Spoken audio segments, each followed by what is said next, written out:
তাৰ পাছত এতিয়া মানে এখন মাজতে দালাল সোমাই পেলাই এটা কাটি দিছে আকৌ আঁচনি গৈছো গধূলি চেক কৰিবলৈ নাম নাই কাগজ দিবলৈ কৈছে আৰু তেনেকে কৈছে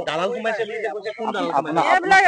তাতে এইবিলাক আগতে পাইছিলো এটা পাৰ্টি দিছিলে আকৌ এতিয়া বেলেগ এটা পাৰ্টি হৈছে নাই সেইবিলাকে কটাকটি আৰু সেইকাৰণে কাট খাই গৈছে আপোনাৰ আগতে পাইছিলো মই যোৱা বছৰ পৰা পাইছিলো আপুনি এনে কি কৰে মই একো নাই মানুহজনে কাম কৰে আৰু ঘৰো পোৱা নাই আমি আজিলৈকে ধৰি লওক 850 টকাৰ পৰা পাই আছিলো দেই তাৰপৰা এতিয়া কাটি দিলে মই গলো কালি গলো পৰহি গলো বোলে আপোনাৰ ভাগ বোলে কাটন গল বোলে আপুনি বোলে কাগজ জমা দিম কাগজ জমা দি মোৰ নামটোৱে নাই কি কৰিম বোলে তেতিয়াহ'লে বোলে ব্লকলৈ যাব বোলে ব্লকত গৈ কি কৰিম বোলে ব্লকত কি কয় কৰিব আৰু বোলে এতিয়া বোলে কাটন গলে নাপায় আপোনাৰ কোন জেগাত ঘৰ মোৰ সেই হাড়গাঁৱে আপুনি আগতে পাই আছিলে হঠাৎ কাটি দিলে হয় প্ৰথমতে আমি সুধিব বিচাৰিছো যে এই আমাৰ বৰঙী উন্নয়ন খণ্ড বিষয় কাৰ্য যে লিখা আছে এইটো কোনোবা ৰাজনৈতিক দলৰ অফিচ নে এইটো আমাৰ ৰাইজৰ কাৰণে সেৱাৰ কাৰণে নিৰ্মাণ কৰা অফিচ এইটো প্ৰথমতে উত্তৰ দিব লাগে কাৰণ এই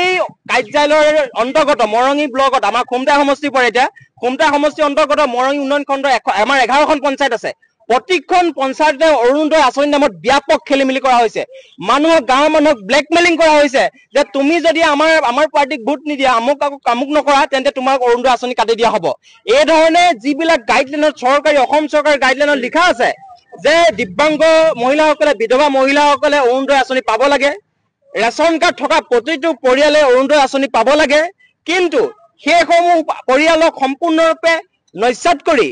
কেৱল বচা কিছু মানুহক অৰুণোদয় আঁচনি অন্তৰ্ভুক্ত কৰি এই ধৰণে আমাৰ যিসমূহ প্ৰকৃততে যোগ্য হিতাধিকাৰী যোগ্য যিসকলে অৰুণোদয় আঁচনি অন্তৰ্ভুক্ত হ'ব লাগে সেইসকলক এই ধৰণে সম্পূৰ্ণৰূপে অধিকাৰৰ পৰা বঞ্চিত কৰা হৈছে যাৰ কাৰণে আজি মানুহবিলাক ওলাই আহিছে আপোনালোকে চাওক এইগৰাকী মহিলা আপোনালোকে মন কৰক যে এগৰাকী দিব্যাংগ মহিলা কিন্তু তেওঁক আজিৰ দিনটোত অৰুণোদয় আঁচনিৰ পৰা বঞ্চিত কৰা হৈছে এইসকল আমাৰ বিধৱা মহিলাসকল ওলাই আহিছে তেওঁলোকক অৰুণোদয় আঁচনিৰ পৰা তেওঁলোকে আচলতে বঞ্চিত কৰা হৈছে আমাৰ সকলো মানুহ ইয়াত থকা সকলোৰে ৰেচন কাৰ্ড আছে সকলোৰে বাৰ্ষিক আয় 2 লাখতকৈ কম তাৰ পিছতো তেওঁলোকে অৰুণোদয় আঁচনিৰ পৰা এই ধৰণে আমাৰ খাটি খোৱা মানুহবিলাকক যোগ্য হিতাধিকাৰীসকলে এই ধৰণে বঞ্চিত কৰা হৈছে যিটো আমি কেতিয়াও মানি ল'ব নোৱাৰো গতিকে আজি যিহেতু আমাৰ মৰঙী উন্নয়ন খণ্ড বিষয় কাৰ্যালয়ত আজি অৰুণোদয় আঁচনি 3.0 আজি চূড়ান্ত তালিকা প্ৰস্তুত হ'ব গতিকে আজি আমাৰ অতি স্পষ্ট দাবী যদিহে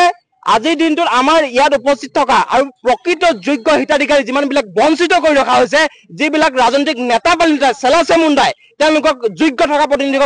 বিভিন্ন প্ৰকাৰে বঞ্চিত কৰা হৈছে ৰাজনৈতিক পাকচক্ৰই সেইসকলক অন্তৰ্ভুক্ত কৰিব লাগিব আৰু এই আমাৰ আজিৰ দিনটোত উপস্থিত প্ৰতিগৰাকী যোগ্য হিতাধিকাৰীক আজিৰ দিনটোত অৰুণোদয় আঁচনি অন্তৰ্ভুক্ত কৰিব লাগিব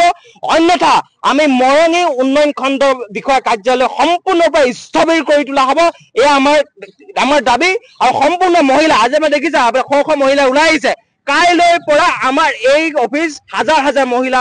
ওলাই আহিব তেতিয়া কোনেও বাচি থাকিব নোৱাৰিব এটা কথা স্পষ্ট আৰু অসম চৰকাৰলৈ আমি অনুৰোধ জনাইছো আহ্বান জনাব বিচাৰিছো আপোনালোকে যিখন গাইডলাইন তৈয়াৰ কৰি দিছিল যে এইসকল মহিলাই অৰুণোদয় আঁচনি অন্তৰ্ভুক্ত হ'ব লাগে কিয় তেওঁলোকৰ অন্তৰ্ভুক্ত হোৱা নাই অৰুণোদয় আঁচনিৰ নামত গাঁৱে গাঁৱে দালাল সোমাইছে পইচা বিচাৰিছে যোগ্য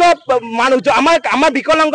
মানুহবিলাকে বিধৱা মানুহবিলাকে ঘুষ দিব নোৱাৰাৰ কাৰণে তেওঁলোকক যে অৰুণোদয় আঁচনিৰ পৰা নামবিলাক যে বঞ্চিত কৰা হৈছে ইয়াৰ বিৰুদ্ধে প্ৰতিবাদ হৈছে আৰু শীঘ্ৰে তেওঁলোকৰ নাম অন্তৰ্ভুক্ত কৰিব লাগিব অন্যথা পৰিস্থিতি ভয়ংকৰ হ'ব আৰু মৰঙী উন্নয়ন খণ্ড বিষয় কাৰ্যালয়